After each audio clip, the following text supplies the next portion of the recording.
اللہ تعالیٰ کا ارشاد ہے ان الصلاۃ تنہا، بے شک نماز روکتی ہے بے حیائی اور برے کاموں سے۔ ایسا ہے کہ نہیں ہے؟ یعنی اللہ رب العزت خود اس بات کی گارنٹی لے رہے ہیں کہ جو بندہ نماز پڑھے گا وہ بے حیائی اور برے کاموں سے، گناہوں سے، غفلتوں سے، زنا سے، چوری سے، چیٹنگ سے، حرام ریلیشن سے، ان سے بچ جائے گا۔ رائٹ؟ اللہ فرما رہے ہیں نا کہ نماز روکتی ہے ان کاموں سے۔ لیکن اگر آپ نماز بھی پڑھ رہے ہو اور ان چیزوں سے رک بھی نہیں رہے ہو، سو اٹس مین کہ تمہاری نماز میں کمی ہے، تمہاری نماز ٹھیک نہیں ہے، اس کو ٹھیک کرو۔ اس کو تو ٹھیک کر سکتے ہو نا۔ چلو اگر 2 سال کے ریلیشن کو چھوڑنا تمہارے لیے مشکل ہے، چلو اگر ایک لڑکی کو کلیئرلی بات کرنا مشکل ہے، یہ سوچو گے کہ پتہ نہیں کیا سوچے گی کہ اچھا 2 سالوں تک دھوکے میں رکھا، بڑا اندر فیل ہو رہا ہوگا اس طرح کی چیزیں، تو ایسے کرو، اپنی نمازوں پہ محنت کرنا شروع کر دو۔ جب تمہاری نماز اچھی ہو جائے گی، جب تمہاری نماز میں تمہارا دل لگ جائے گا، تو تم خود ہی ان چیزوں سے پیچھے ہو جاؤ گے، برے کاموں سے بھی پیچھے ہو جاؤ گے، بے حیائی کے کاموں کو بھی چھوڑ دو گے۔ نماز تمہیں اللہ سے ملا دے گی، تو جو دل اللہ سے مل جاتا ہے نا، اس دل میں پھر غیر محرم نہیں رہتا۔ جو دل اللہ سے مل جاتا ہے نا، پھر اس دل میں دنیا کی محبت نہیں رہتی۔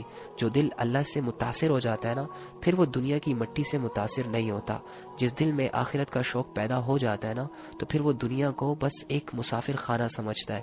آج ہماری نمازوں کی حالت بہت زیادہ بری ہے، بگڑی ہوئی ہے، جس کی وجہ سے ہماری نمازوں میں اتنی طاقت نہیں ہے کہ ہمیں بے حیائی کے کاموں سے روک دے، برے کاموں سے روک دے۔ امیجن کریں ایک شخص 5 وقت اپنے اللہ کے سامنے کھڑا ہو رہا ہے اور یہ اقرار کر رہا ہے ایاک نعبد و ایاک نستعین، ایاک نعبد و ایاک نستعین، ایاک نعبد و ایاک نستعین، ڈیلی بیسس پہ کم سے کم ہر رکعت میں یہ پڑھ رہا ہے۔ اور اس کا مطلب یہ ہے کہ اللہ میں تیری عبادت کرتا ہوں اور میں تجھ سے مدد مانگتا ہوں۔ عبادت کیا ہے؟ یعنی اللہ میں ساری باتیں تیری مانتا ہوں۔ تو اللہ نے تو کہا ہے نا، حرام رشتوں کے قریب نہیں جانا، بے حیائی کے قریب نہیں جانا، زنا کے قریب نہیں جانا، گناہ نہیں کرنے، شیطان کی غلامی نہیں کرنی۔ تو اللہ کی عبادت تو یہی ہوئی نا کہ ہر اس چیز سے منع ہو جانا کہ جن چیزوں سے اللہ نے روکا ہے۔ تو تم ایک منہ سے کہہ رہے ہو ایاک نعبد، اے اللہ میں تیری عبادت کر رہا ہوں، کہاں کر رہے ہو؟ ریئل میں تو تم زیرو ہو، تم اس دعوے میں جھوٹے ہو۔ لیکن جب تم سمجھ کر جو بول رہے ہو اور اس پر عمل کرنے کی کوشش کرو گے، جب گناہ سامنے آئے گا اور تمہیں تمہاری نماز یاد آ جائے، کیا میں نے ابھی نماز میں اللہ سے کہا ہے کہ اللہ میں تیری عبادت کرتا ہوں، تو کیا یہ زنا اللہ کی عبادت ہے؟ معاذ اللہ۔ کیا یہ گرل فرینڈ بوائے فرینڈ کا جو کلچر جو کہ ان انگریزوں نے ہمارے ذہنوں میں اور ہمارے رشتوں میں ڈال دیا ہے، کیا یہ اللہ کی عبادت ہے؟ کیا یہ چوریاں کرنا اللہ کی عبادت ہے؟ یہ ایک دوسرے کو دھوکے دینا، 10 سالوں تک جھوٹ میں رکھنا، کیا یہ عبادت ہے اللہ کی؟ نہیں ہے نا۔ تو ہم کر تو یہ سارے رہے ہیں، اور پھر نماز میں اللہ سے کیا کہتے ہیں؟ ایاک نعبد، اللہ ہم تیری عبادت کرتے ہیں، و ایاک نستعین، اللہ ہم تجھ سے مدد مانگتے ہیں۔ کن چیزوں میں مدد مانگتے ہو؟ اللہ زنا کرنے جا رہا ہوں، پلیز کوئی دیکھ نہ لے، کیا اس طرح کی مدد چاہیے تمہیں؟ اللہ چوری کرنے جا رہا ہوں، پلیز مجھے اچھی چوری مل جائے، اچھا مال ہاتھ آ جائے، کیا یہ مدد مانگ رہے ہو اللہ سے؟ اللہ گناہ کرنے لگا ہوں لیکن ڈر رہا ہوں، میری مدد فرما۔ اللہ کے بندے کیا کر رہے ہو یار؟ تھوڑا سمجھو تم اللہ کے سامنے کیا بول رہے ہو، اور تمہاری زندگی گزر کن چیزوں میں رہی ہے۔ تم اللہ کے سامنے روزانہ 100 رکعتوں میں بول رہے ہو ایاک نعبد و ایاک نستعین، لیکن تم کر کس کی عبادت رہے ہو؟ شیطان کی۔ تم مان کس کے رہے ہو؟ شیطان کی۔ تمہارے گناہوں میں تمہارے ساتھ شیطان کی مدد شامل ہوتی ہے، تم مدد بھی شیطان سے ہی مانگ رہے ہو۔ اس لیے کہتا ہوں ذرا سا اپنی نمازوں پہ غور کر لیں، ذرا سا، اور یہ نماز تمہیں ہر بے حیائی کے کام سے بچا سکتی ہے، ہر برے کام سے بچا سکتی ہے۔ تمہاری ایک چھوٹی سی سوچ تمہاری زندگی کو بدل سکتی ہے میرے بھائی۔ چھوٹی سی سوچ لو بیٹھ کے کہ تمہارے گناہوں نے آج تک تمہیں کیا فائدہ دیا، تمہارے بے حیائی نے تمہیں کتنی لذت دی، تم نے 1000 لڑکیوں کو اپنے فلرٹ کے جال میں پھنسایا، تمہیں کیا حاصل ہوا؟ تم نے ماں باپ کے سامنے چیخ کر اپنی جوانی ظاہر کی، تمہیں کیا حاصل ہوا؟ تم نے 1000 نمازوں کو، لاکھوں نمازوں کو اگنور کیا اور زنا کے ایک چانس کو بھی مس نہیں ہونے دیا، تمہیں کیا ملا؟ تم نے اللہ کی باتوں کو کان لگا کر سننا چھوڑ دیا، اور رات تک اپنے آپ کو تم گانوں کے حوالے کر رہے ہو۔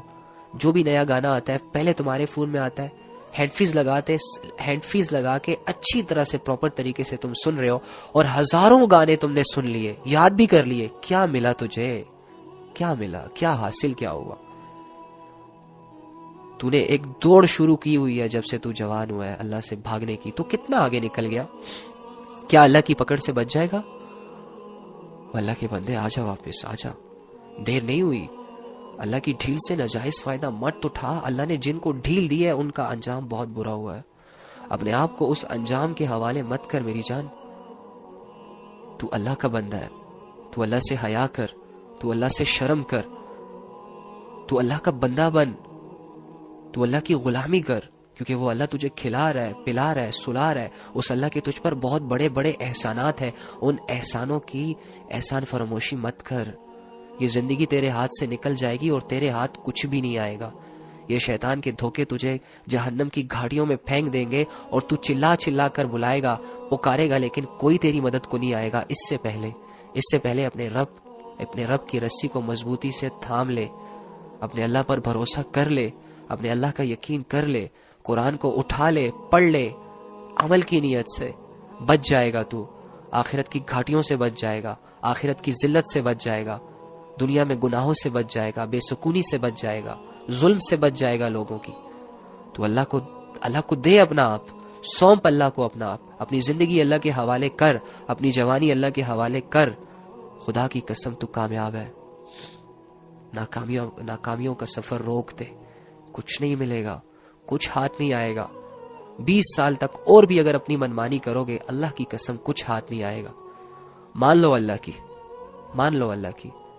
فرعون نہیں مانا، دیکھ لو اس کا انجام کیا ہوا۔ موسیٰ کے ساتھ غریب لوگ مان گئے، دیکھ لو آج وہ کہاں ہے۔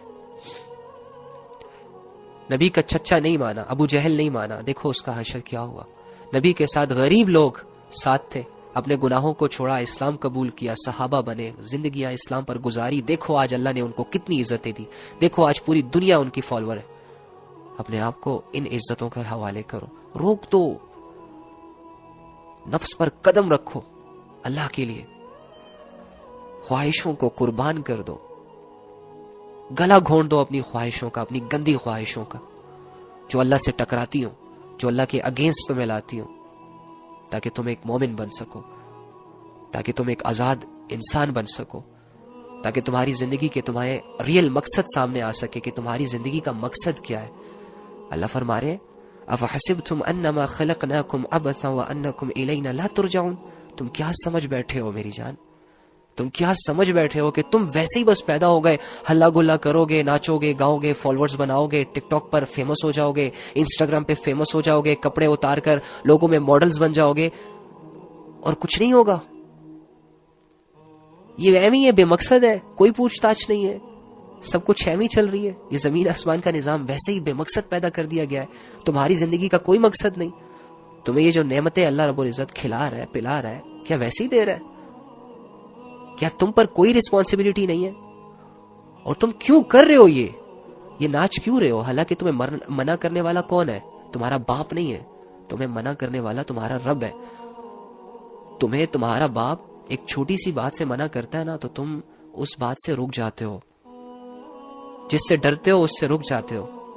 لیکن تجھے رب کا اتنا ڈر نہیں ہے کہ رب تجھے زنا سے روک رہا ہے تو پھر کر رہا ہے، رب تجھے ناچنے گانے سے روک رہا ہے تو پھر کر رہا ہے، رب تجھے بے حیائی کے کاموں میں انوالو ہونے سے بچا رہا ہے تو پھر اپنے آپ کو اس کے حوالے کر رہا ہے۔ تیرے اندر اتنی شرم نہیں ہے، اتنی سینس نہیں ہے؟